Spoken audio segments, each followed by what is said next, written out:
We just had a conference this week for our business. And you know how business weekends are wonderful, and you get to meet your team and you get to learn a lot of new things.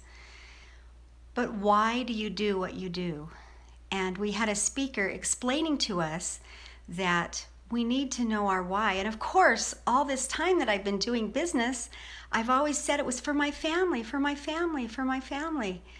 But then they were talking about the defining moment, the time, the moment. Well, when that hit, it really hit. And when you really find your deep down why, it's really a crying time. I sobbed and sobbed because it defined your entire life. When I was growing up as a child, my dad drank and beat the kids.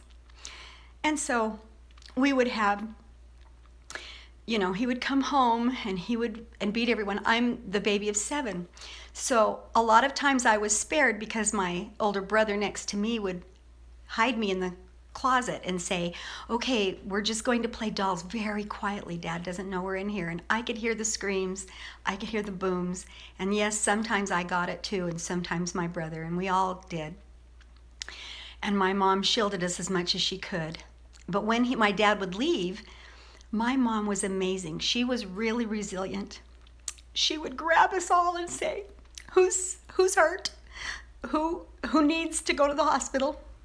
And if we didn't need to go to the hospital and there wasn't any blood or there wasn't anything there, and back in that day we had no services to help us, she would say, let's change the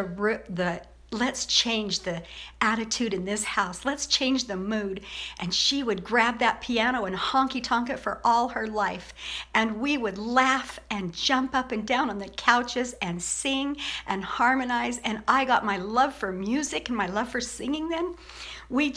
We would sing our hearts away, and we would just get rid of the attitudes that were bad. When we were homeless on the beach, she would look up at the sky and say, who has wallpaper like this? She could change anything from night to day. She was a positive, bright, beautiful, wonderful woman. When she got older, her bones became very brittle, and she was in the hospital. And they had to drill her knee so that they could put it in traction when they were doing her hip replacement.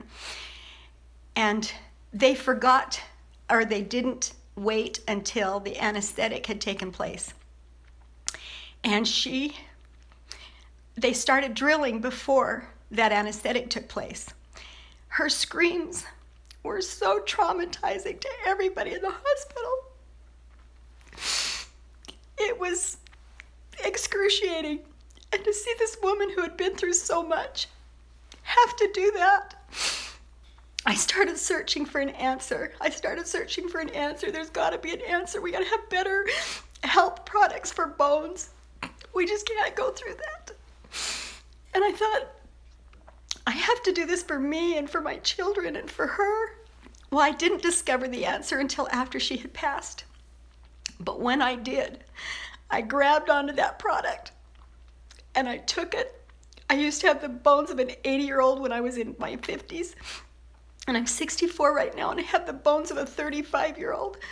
Once I found that answer, I had to sell it. I had to share it. I had to tell everybody. I had to give it to my kids, my aunts, my uncles, my brothers.